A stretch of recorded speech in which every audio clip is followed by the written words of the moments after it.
Chapter 5. Meeting Who in This World? The refreshing morning sun cast its rays through a small skylight in the ceiling as Rio opened his eyes a bit, gradually waking up in his bed. The custom-made bed crafted by Dominic, the elder dwarf, was big enough to fit several people on it, while still offering the greatest level of comfort possible. Despite the unexpected turn of events that occurred yesterday, Rio had still been able to sleep soundly through the night and woke up feeling wonderfully rested. That's right.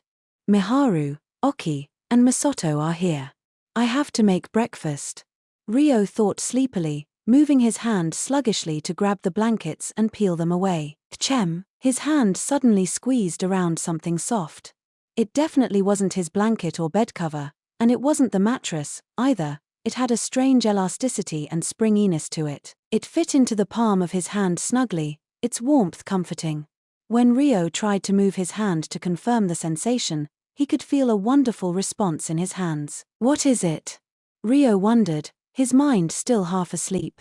Thinking it was strange, he gently tried to move his hand once more. Millimeter. This time, he thought he heard the seductive sigh of a woman, and with it, the sound of rustling fabric too.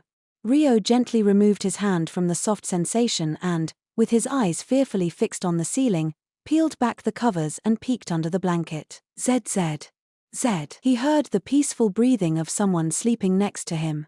Cautiously, Rio turned his head to the side. There was an unfamiliar girl sleeping soundly next to him. She looked to be in her mid-teens, just like Rio. She was a beautiful girl with long, peach-colored hair. No, an incredibly gorgeous beauty with long, peach-colored hair. However, there was a kind of transparency to her existence, almost as if she wasn't real, an evanescence that gave a mystical and artificial impression. MMH. The girl stirred restlessly underneath the covers, reaching out and grasping the sleeve of Rio's pajamas, before drawing her face closer to him. Her breath blew gently against his ear. Rio's mind snapped awake, but he wasn't able to think. He gazed at the face of the unfamiliar girl from point-blank range, then turned his eyes back to the ceiling and relaxed, sinking heavily into the mattress once more. He closed his eyes. Is this a dream? I must still be asleep. Yes, that must be it, Rio thought to himself, trying to convince his own mind and avoid the reality of the current situation. No matter how soundly he was asleep, he would have awakened the minute he detected the presence of an unknown person next to him. Not to mention the fact that the intruder detection barriers around the house would have activated first. This had to be a dream. Rio's thoughts churned rapidly until he came to the conclusion that it was a dream. Then, he squeezed his eyes shut tightly. And yet, he still felt oddly awake. After a minute or so had passed, Rio slowly opened his eyes and flipped back all of the covers in one single movement. There, a truly impossible sight spread before him.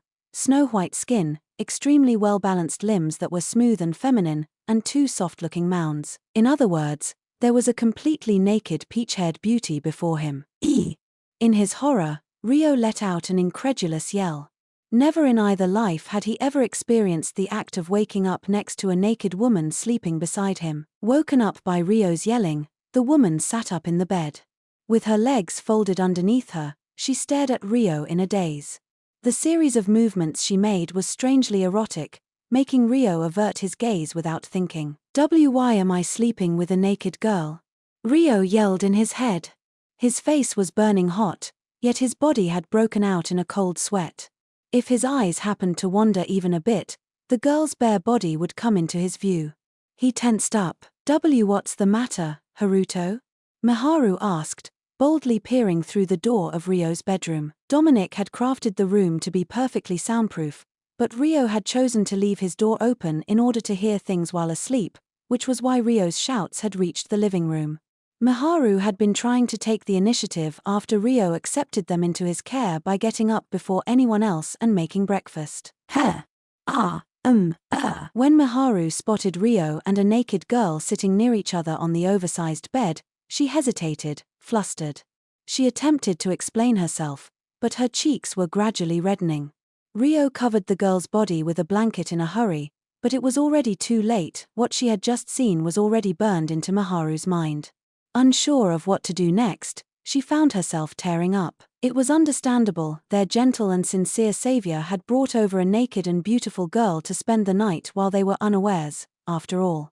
From Ryo's point of view, that was in no way the truth, but the current situation couldn't help but give off that impression. Wait, that's not it. Miharu.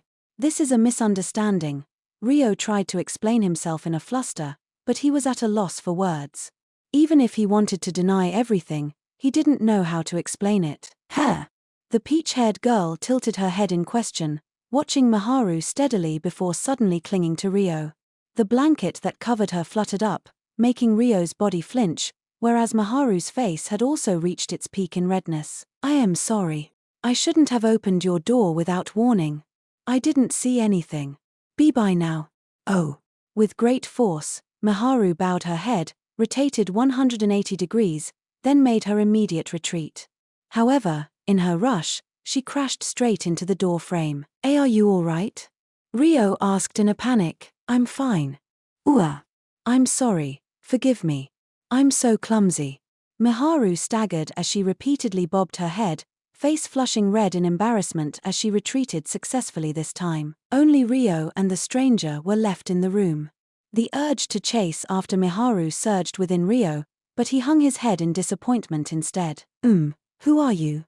Could you explain this situation to me? He asked, then placed a blanket over the girl. He wasn't about to leave her as she was, but he needed to sort out the situation at hand first. I'm the spirit contracted to Haruto, she answered in a clear and beautiful voice, cocking her head curiously. Spirit. I see. The contract spirit. So you're… Ryo calmed immediately at the girl's answer. Realizing who the girl was, he observed her face and found her to have a very divine look about her. However, she seemed almost artificial in a way, her beauty leaving a cold and fleeting impression. Her aura was similar to Dryas's in the spirit folk village, though Dryas had a much greater range of emotions than the girl before him right now. It made sense considering the situation, and the girl had that faint feeling of having a life force characteristic of spirits. Ryo concluded that the girl in front of him really was his contract spirit. There's a lot that I want to ask you. Who are you? Why are you contracted to me? You were the one who gave me the directions to save Miharu and her friends, right? Ryo asked question after question. He had to understand who his contract spirit was, and how much she knew. He had always wanted to find out, actually. However, the girl shook her head slowly in a troubled way. I don't know, she replied simply. Ryo's face fell in disappointment. She had dodged his questions. Why you don't know? Didn't you tell me to head southeast when I was in Amand? And you taught me how to use spirit arts, back when I was still a child. Wasn't that you? He asked, pulling himself together. I don't know, the girl answered with an emotionless expression, although her voice had a hint of sadness in its tone. She quietly extended her hand and gently grabbed Ryo. Warm, a soft murmur seemed to reach Ryo's ears as she clutched his hand. However, the girl's mouth had not moved, and her expression looked rather relieved. Ryo was completely thrown off balance. Okay. Could you at least tell me your name? He asked with a sigh. I don't know my name, either, the girl answered with a sad look in her eyes. Why you don't know your name? Then, what do you know? Ryo questioned, bewildered. I will stay by Haruto's side, so I want a name, she said. By my side, her. Ryo's face fell with gloom. The girl looked at Ryo's face a little uneasily. Can I? You can, but why me? Ryo asked in return, confused. I exist for Haruto's sake, the girl said plainly, showing no sign of shame. Her words were almost like a graceful and pure confession, though the girl probably had no intention of coming off that way. Ryo's eyes widened before a giggle escaped from his lips. Haha. Is that so? For some mysterious reason, he didn't feel any hesitance in accepting the girl's attitude. Was it because she was his contract spirit? He didn't know for sure, but that was what Ryo assumed. Then, I guess, it is what it is. We'll have to think of a name for you. For now, Ryo decided to accept the girl's presence here. The girl showed a fleeting smile as she nodded. Yeah, speaking of names, you know my name, right? He asked, nearly feeling captivated by that smile. Now that he was mentally calming down, he realized the girl had been calling him Haruto. Because Haruto is Haruto.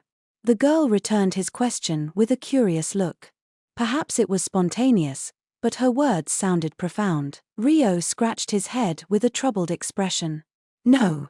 Well, yes, but that's not quite.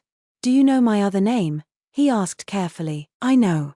Ryo, the girl responded without missing a beat. So you know that one, too. How much do you know about my past? Ryo placed a hand by his mouth in thought. I know everything there is to know about Haruto. The answer that came back to him was rather unexpected, leaving Ryo feeling taken aback. Everything. Which means, everything about Amakawa Haruto, too? You mean the Haruto that came before the Haruto that exists now? The girl's response was rather philosophical, but it told Ryo everything he wanted to know. So, Ryo could almost feel a headache coming on. Just as he had decided to hide his previous life from Maharu, Oki, and Masato, someone who knew of his previous life had appeared. When he thought about it, he realized that this girl and his 3 Japanese guests couldn't communicate with each other, so there shouldn't be any issues. Don't worry. I won't tell them. The girl shook her head slowly. That's right, okay. Thank you.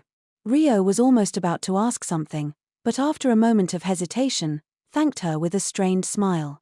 It was a topic he wanted to avoid, but since she had brought it up first, it felt like he now owed her something. He asked one last thing. And do you know why you know those things, by any chance? I don't know. Because I knew before. She shook her head, remaining as expressionless as ever as she tilted her head in question. Ryo watched her quietly as she watched him back. In the end, Ryo was the first one to avert his gaze. There was no telling how long they could have stared at each other. About your name. Are you sure you want me to name you? It's your name, so maybe it'd be better for you to think of one yourself, Ryo sighed. I want a name from Haruto, the girl requested immediately. Then. Can you give me some time to think about it? Ryo asked with a troubled look. It wasn't easy to come up with a name on the spot, and he didn't think names were something that should be decided so easily anyway. Okay. She nodded. Ryo had asked everything he wanted to know for now, so he processed the situation in his head. For now, she doesn't seem to be a bad person. Which means, what I need to do now is, I'd like to clear up the misunderstanding with Maharu right away, so could you come with me? Oh, but we'll have to get you some clothes to wear first. Just as he thought to go talk to Maharu about the situation, he remembered the girl was completely naked under the blanket and paused, at a loss. The sensation of what he touched earlier and the beautiful body he caught a glance of resurfaced in his mind, making him shake his head furiously. Clothes. Like this. The girl murmured quietly. A flash of light escaped from beneath the blanket before she lifted the covers. What? Wait, her. Ryo hurriedly averted his gaze from such a bold action, but the flash of a non-skin color in the corner of his eye made him glance back timidly. The girl was now wearing a simple dress. How? Ryo nearly found himself captivated by how cute she was, but his doubt won over her charm. I weaved it with ode and mana, the girl replied nonchalantly. Right, so that light just now was spirit arts. No, wait. You can do that? Ryo questioned with a tilt of his head, nodding in half understanding, half residual doubt. He had never heard of clothes being crafted by ode and mana before. Well, whatever. Let's go. You might not speak her language, but I'll explain everything, so just stay next to me. With a sigh, Ryo stood up from the bed. How she had made her clothing wasn't an issue at the moment. He felt completely exhausted, despite having just woken up. I can speak the language, though, the girl offered nonchalantly. Until now, they had been conversing in the common strawl tongue, but the language the girl had used just now was Japanese. So you can speak Japanese, too? Well, if you knew about my previous life, then, that makes sense. I can speak all the languages that Haruto can speak. I see. Ryo was no longer surprised, now simply accepting the explanations as they came. Let's get going, then. You can leave the explanation to me, but it'd be helpful if you could speak up if Maharu asks you anything. Okay, she nodded, before getting up from Ryo's bed. He then opened the door to his bedroom and headed toward the living room where Maharu was most likely to be, his footsteps heavy. Accompanied by his new guest, Ryo finally stepped into the living room. Maharu seemed to be in the kitchen. She had noticed that Ryo and the girl had left his bedroom, but she continued to focus on her cooking while hiding her embarrassment. Meanwhile, it seemed as though Oki and Masato were still asleep. Good morning, Miharu. Ryo approached Miharu with determination, speaking in a voice that was louder than usual. Gigi, good morning, Haruto. I'm preparing breakfast right now, so, could you please wait a little longer? Miharu blurted out, avoiding eye contact with Ryo. Her cheeks were still stained scarlet and her panic was clearly visible. Ryo was too shaken to notice earlier, but her apron and uniformed figure were very domestic and homely. It was the epitome of sweetness, and Ryo found himself enchanted before he knew it. Is it all right if we speak for a moment? It's about her, he said to Miharu with a glance at the spirit girl waiting behind him. Yes. What is it? Miharu asked, finally looking at the girl. Her earlier impression of the girl's naked state had been so strong that she hadn't noticed her beautifully refined face. Her eyes widened in surprise. For a moment, silence fell between them. With a deep breath, Ryo opened his mouth. I know you must be surprised by the sudden turn of events, but I'd like to start by telling you the truth. There are higher life forms in this world called spirits, and she is one of those spirits. He knew he had to explain this part properly. A spirit? Miharu looked at the girl questioningly. While Miharu knew what the word spirit meant, she couldn't see the girl as anything other than a human in terms of appearance. She did have a beauty that was almost ethereal, though. Miharu. When the girl met Miharu's eyes, she murmured her name. Miharu was taken aback for a moment. Yes. I'm Ayas Miharu. What's your name? She asked. I don't have a name. The girl shook her head sadly, then looked at Miharu as though envious over the fact that Miharu had a name. Oh. Why you don't have a name? Miharu looked over at Ryo in bewilderment. Yes. I don't know if it's because she's a spirit, but she doesn't have a name. I barely know anything about her as well, actually. Is that so? Unable to process the flow of the conversation, Miharu tilted her head in confusion. Yes. She contracted herself to me while I was unaware, and had been sleeping within me this entire time until just now. I've never met her face to face, nor spoken to her before. Then, this morning, she suddenly appeared outside of me and, invaded my bed. I yelled because there was an unknown girl beside me when I woke up. I swear I didn't do anything dirty to her. Ryo appealed to Miharu with everything he had, bowing his head vigorously. There's no need for you to lower your head. I think I understand what you're saying, somewhat. If anything, it was my fault I peeked inside your room without warning, so I'm the one who should be apologizing. I'm sorry. Miharu apologized in return, gesturing wildly in a fluster to stop Ryo. You believe me? Ryo raised his head timidly and peered at Miharu's face. To be honest, he wasn't expecting her to believe him so easily, and had been prepared to be hated for being indecent. Miharu straightened up and nodded firmly. Why yes. I don't think you're the type of person to lie for no reason. She smiled bashfully. Thank you very much. Ryo sighed in relief, the strength draining out of him. Okay now? The spirit girl tilted her head and asked Ryo. Yeah. Thanks. Ryo smiled happily. So, she can speak Japanese? Miharu asked curiously, watching the girl's face. Yes. She was born and grew up as a spirit in this world, but apparently she can speak any language I can speak, so spirits must be amazing. And she's really beautiful, too.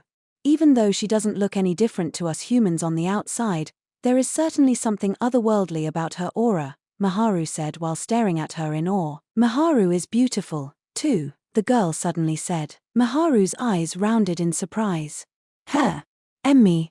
That's not true, she denied. No, I think you're beautiful, too, Miharu, Ryo interjected hesitantly. Haruto, not you too. That's right. I have to make breakfast. Unsure of how to respond, Miharu blushed furiously and fled to the kitchen in a hurry. Oh, Haruto. Morning, a sleepy Masato appeared in the living room, but the instant he saw the spirit girl next to Ryo in his vision, he froze on the spot in shock. Good morning, Masato, Ryo said with a wry smile. However, Masato was still frozen on the spot, his breath taken away by the appearance of the girl. Oi, Masato. What are you standing around for? You're blocking the way. Geez. Oki was awake, now. When she grew impatient of Masato blocking her way, she squeezed past him and into the living room since he showed no signs of moving. Good morning, Haru, too. Oki tried to greet Ryo politely when she spotted him inside the living room, but she froze just like Masato had when she saw the spirit girl next to him. Good morning, Oki, Ryo greeted with a strained smile. Gee, good morning, Oki managed to reply hesitantly. She seemed to maintain her calm better than Masato did. I'd like to introduce her to the two of you, but shall we sit down first? Ryo decided to explain the situation to Oki and Masato right away. Ryo gave a simple explanation of what happened to Oki and Masato and introduced them to the spirit girl. So that's how it is. Masato, were you listening?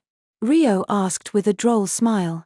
Masato had been distracted throughout the entirety of Ryo's explanation, captivated by the girl in a fluster. Why yeah. I was. She's the spirit lady Haruto's contracted with, right? Masato glanced at the spirit's face before nodding, his voice oddly high-pitched. Well, yes, Ryo wondered with a wry smile and a tilt of his head as to whether or not Masato would be able to live together with her. Oki looked at Masato from where she sat beside him. Don't let him bother you. He always falls in love at first sight with cute and pretty girls older than him. It seems like he's suffering from his affliction more severely this time around, but he'll eventually get used to it, so just cut him some slack for now, she explained to Ryo with an exasperated face. Ahaha. What? That's not true. Masato blushed furiously with embarrassment. Oki shook her head without hesitation. Liar. You were so nervous the first time you met Maharu, too. Your brother was quite an amusing sight to see, but you were even worse than him. Wah wah wah. Masato started yelling as though to drown out her voice. What are you two yelling about this early in the morning?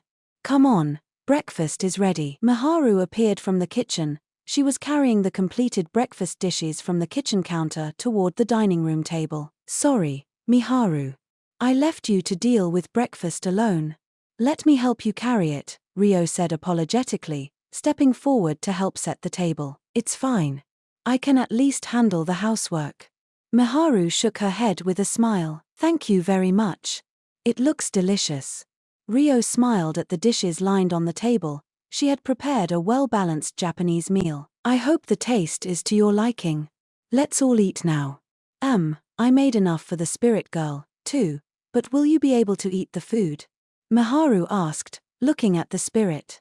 While she looked exactly like a human, it was hard to imagine spirits eating meals like everyone else. The girl slowly drew closer and nodded. Yeah. I can eat. Thank goodness. Let's eat together, then. Here. Miharu took the girl by the hand and led her to the dining table. Ryo watched the two of them with a smile. They had completely different hair colors, yet they looked like sisters for some reason, Miharu being the older one, most likely. After that, the five of them sat in their seats and began to eat their breakfast. It's kind of inconvenient not being able to call her by a name, though. Have you considered what you're going to do about that? Miharu asked Ryo partway through the meal as she looked at the spirit girl. Actually, she's requested for me to give her a name, but I'm stuck on ideas for good names. Do you have any suggestions, Miharu? Ryo asked her with a dry smile. Miharu started to think with a contemplative look on her face, but couldn't come up with anything good on the spot. When you put it that way, it's kind of difficult. What kind of name would you like? She asked, turning to the girl in question. As long as it's a name Haruto picks, anything. The girl's answer made Miharu smile faintly. Ahaha. You sure are loved, Haruto. Good for you, Haruto, Masato muttered under his breath. Do you have anything more specific than that? Maybe if there's something you like, you could go in that direction for ideas, Oki suggested to the spirit girl, ignoring Masato. The things that Haruto loves and treasures, the spirit girl answered simply. Ahaha, I see. If that's the case, then you should just use Haruto's name as a base for your own, Oki said with a bitter smile. The things that I love or treasure. Ryo thought to himself, glancing at Miharu. Noticing she was being looked at, Miharu cocked her head in question. The first thing that came to mind was Miharu. Just how stubborn am I?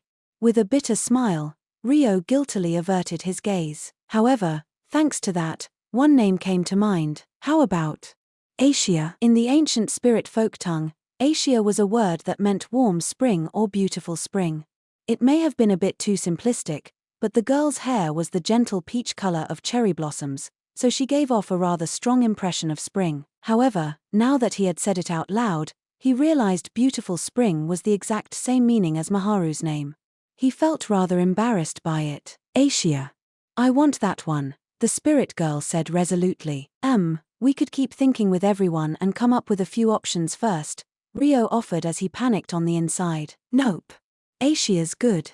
Asia shook her head bluntly. She hadn't shown many emotions or expressions since waking up, but the firm resolution that had been revealed just now made Ryo widen his eyes. Well, if you're happy with that, then I guess that's it, he said, giving in with a wry smile. Asia. That sounds like a pretty name, Maharu said, murmuring the name as though testing it. Does it have a meaning? She asked Ryo. It means warm spring, he replied, feeling somewhat uncomfortable. He kept the other meaning to himself. I see. You took the Haru from Haruto, right? The one that means spring, as in the season. Convinced, Maharu guessed at the explanation of the meaning. Yes, that's right. Ryo averted his gaze from Maharu and looked at Asia. The girl in question should have known the meaning behind the name, but who knew how she felt about it? Miharu, Oki, Masato. It's nice to meet you. Asia bowed her head at the three of them. Since her name had now been officially decided, she greeted them once more. Yeah, it's nice to meet you. Ari-chan. Can I call you that? Miharu asked happily. Yup, that's fine. Asia nodded nonchalantly, but the hints of a smile could be seen on her mouth. Oki and Masato spoke up to Asia, too. Ryo watched the four of them with a smile on his face, but there was a lot he needed to think about regarding the future. I don't really want to cause them any trouble, but if I can get permission, it might be better to consider bringing Asia and everyone to the spirit folk village. I would need to head there myself first to get permission from them, but I should at least wait until the others can speak the language in broken sentences. Ryo thought in the corner of his mind, the spirit folk might know something, whether it be about Asia or Maharu and the others. It would have taken Ryo a month or so to make the return trip there alone, but with the teleport crystal he received from Ursula, he could shorten half of the trip.